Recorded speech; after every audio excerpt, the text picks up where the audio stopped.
Hey everybody. Today just want to talk a little bit about the Identification and Authentication family of controls of NIST 800-171.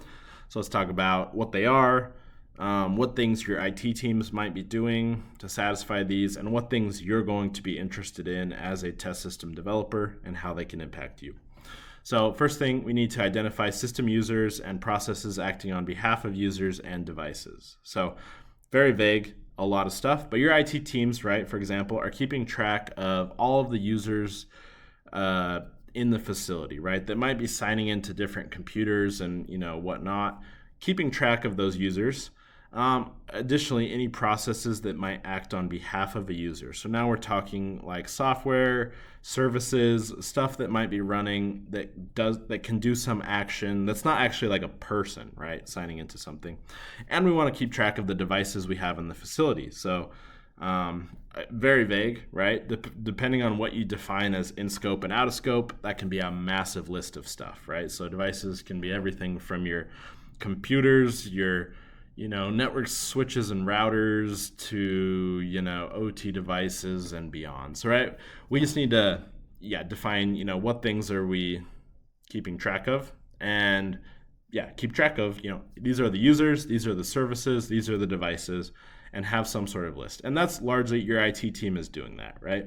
Your network isn't going to allow some device to just get plugged into it and connect and authenticate already.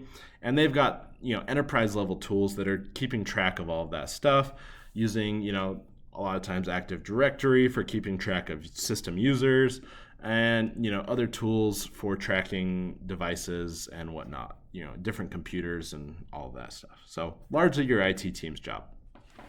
We also need to, next one, authenticate or verify the identities of users, processes, or devices as a prerequisite to allowing access to organizational systems. So again, we don't want to just let you plug some device into the network and have it connect, right? As easy as that is, and sometimes it's really nice, right? As like a developer, like, I just bought this thing, it just showed up. I want to just plug it in and start working with it, right? Well, no, first we need to talk to our IT team and get it, set up to be authorized to be on the network and stuff like that. So we don't want to be able to just, connect anything. We want to actually be able to authenticate and either verify that that device that you've just connected is a valid device, either that we've previously authenticated, or, that it's now needs to go through some sort of authentication process to be able to connect. And that also applies to like users, right? So, hey, a user goes to sign into something. Well, we're going to make sure that they're a valid user. Otherwise, no, they can't have access, right? So stuff like that. Next, we need to use multi-factor authentication for local and network access to privileged accounts and for network access to non-privileged accounts. So again, very largely IT focused, right? Multi-factor authentication. There's a million ways you can apply that, right? It's up to your team, your organization to kind of figure out the best tools for that. Whether that be like an app on people's phones that they use for two-factor, or, some can even have like, YubiKeys or something like that, like a physical flash drive you have to plug in that acts as your two-factor. And, there's pros and cons to all of these things. Your organization needs to figure out what a good way for multi-factor authentication is. And then it's, again, largely up to your IT team to implement that across your organization. So, next one, employ replay-resistant authentication mechanisms for network access to privileged and non-privileged accounts. So, the idea is we don't want, some password field where a user goes and types in a password and types in another password and, has some sort of infinite amount of tries to log into something, right? We want to be able to slow them down from just brute forcing passwords and stuff like that. So you never know how secure a password actually is. I mean, your organization may enforce, password policy that kind of helps enforce that, but that's not to say that they can't use, commonly used passwords, or, a user couldn't write that on a sticky note or, something like that. So we just want to make sure that, users can't like brute force this information. They need to be able to have some sort of way to slow them down from just rapid fire trying stuff. So there's different ways to that. And again, your IT team's going to be the one setting that up.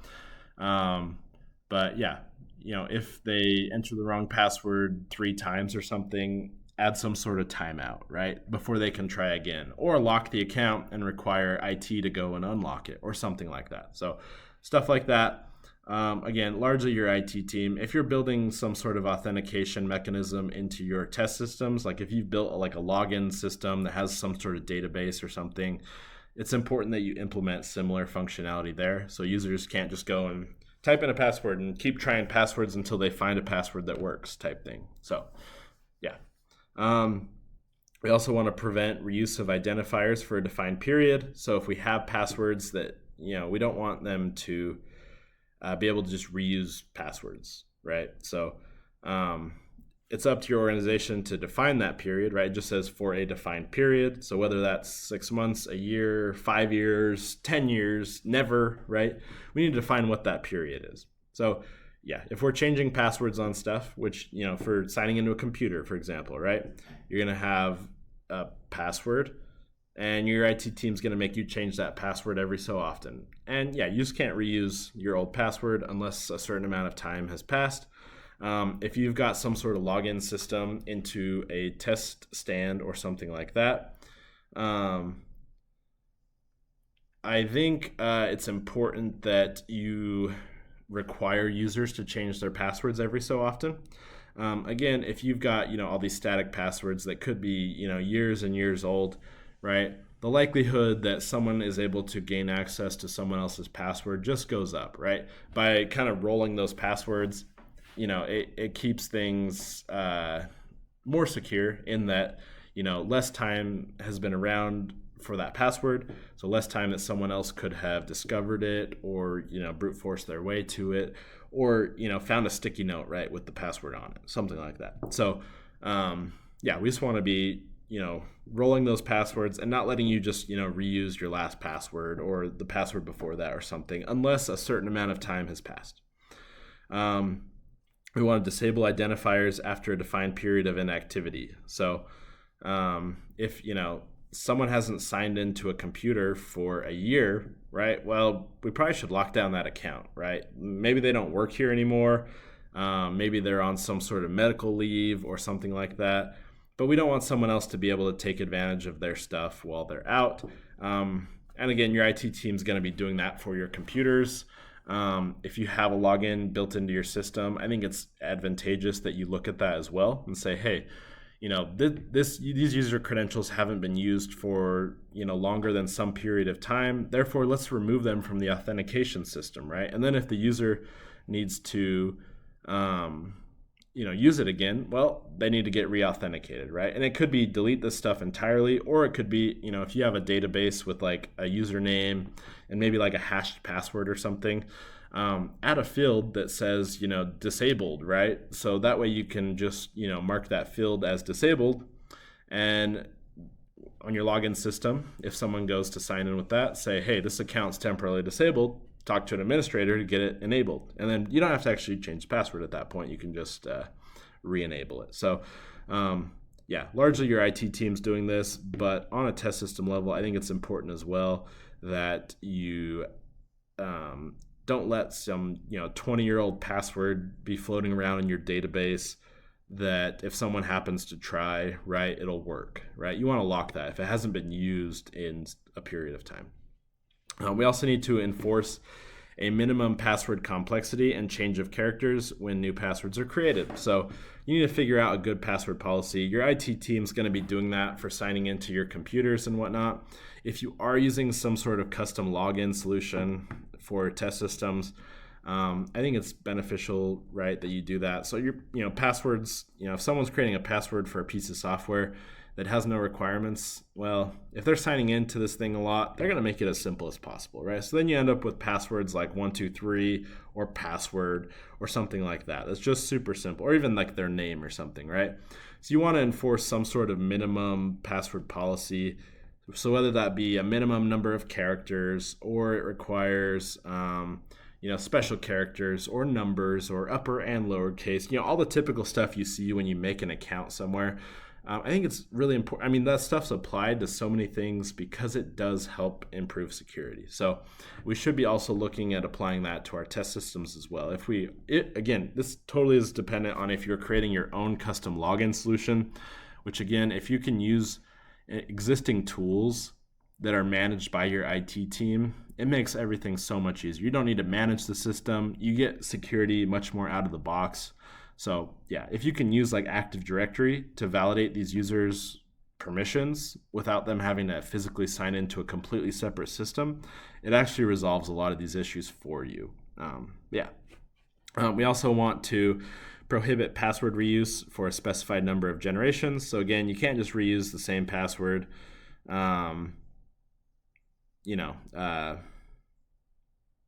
that you used, last time or the time before that. So we just need to define a number of generations and just not let you reuse the password. We can allow temporary password use for system logons with an immediate change to a permanent password. So, right, sometimes we'll issue like a temporary password to a user, and then as soon as they use the temporary password, we will then say, hey, now you need to pick your new password, right? So that's something you can integrate into your test systems. If you have like a custom login solution, you can issue a temporary login, temporary password for that user, and then when the first time they go log into the system, they enter that temporary password, which could be something that the administrator sets up, and then it says, hey, now you need to change your password, and then they can enter a password. And again, you want to enforce some sort of complexity there, and then you can store that information. So there's that. We also need to store and transmit only cryptographically protected passwords. So again, on the network side, IT side, your IT team's doing this for you. But on a test system, it's also important that you're protecting this information, especially because there's a very high likelihood if a user had to create a password to sign into their Windows computer, they have a high likelihood of reusing that password to sign into your test system. So even if you think, oh yeah, well, if that test system password got leaked, not a big deal. Well, maybe that allows someone then to sign into someone's Windows account, and that gives them access to more stuff and potentially like CUI and stuff like that. So we want to make sure that we're being smart with passwords. So if you're using LDAP, for example, to authenticate users to your Active Directory, you want to make sure you're using LDAP-S, which is basically secure encrypted LDAP. So uses a different port entirely, but you want to make sure that you're using that to transmit information back and forth. If you're storing passwords, right? If you've got some sort of username password database that you're checking against, you don't want to be storing the username and password together in plain text, right? So you need to come up with some sort of schema to do that. A common way is you hash the password and you store the hashed password, right? And then when a user goes to enter a password, you're just comparing the hashes. That way, whoever's storing the passwords doesn't actually know the passwords either. They just see the hash password. So that's one way to do it. But again, if you're doing that, you need to make sure that the way that you're doing it is still cryptographically secure. So not every hash is cryptographically secure. MD5 is a great example where you can get a hash, but it's your likelihood of duplicating that hash across different inputs is much higher, and it's not considered cryptographically secure. So you want to be using ideally FIPS certified algorithms for this, which stands for Federal Information Processing. So we want to be using algorithms that are considered cryptographically secure. We don't want to just be storing passwords, and if we are obfuscating those passwords some way, right, whether we're encrypting them or we are hashing them or something like that, we want to make sure that we're doing so well so that even if someone gets access to them, they can't reverse engineer the passwords from those. And then last, we need to obscure feedback of authentication information. So we don't want, and this again, largely your IT team's going to be doing this, right? If someone's trying to sign into a system, you want to have some information letting them know, hey, wrong password, unable to authenticate this, right? But you don't want to give too much information on what was wrong, right? So, right, if you enter a username and password and it says, hey, either your username's password's wrong, right? You're kind of obscuring that feedback of like, well, what was wrong? Was it the username or was it the password, right? And that can be kind of annoying for a user, right, who isn't, maliciously trying to access a system. But for someone who's trying to hack or gain access into something, well, now they don't know whether they need to iterate on the username or the password. So, and that's just one example. There's other feedback as well that you can obscure, but you just don't want to provide too much information where someone who's, trying to gain access to something that they shouldn't have access to can use the feedback to basically figure out a way in. So, provide minimal feedback, not overly detailed, stuff like that. Again, if you're signing into a test system, right? You don't want to say, hey, I username Tim, password, password. I don't want to say, hey, Tim, you typed in the wrong password. And I'm like, oh, try password 1, password 2, something like that. Just kind of obfuscating that to some degree such that, they can't use the feedback to better gain access to your systems. And so that is your Identification and Authentication control family of NIST 800-171. So thanks for watching. Canon Controls is your gateway to mastering LabVIEW. Dive into programming for data acquisition, industrial communications, and manufacturing automation. Explore how to enhance your projects with cybersecurity best practices. Join the journey to elevate your skills and secure your systems with every episode.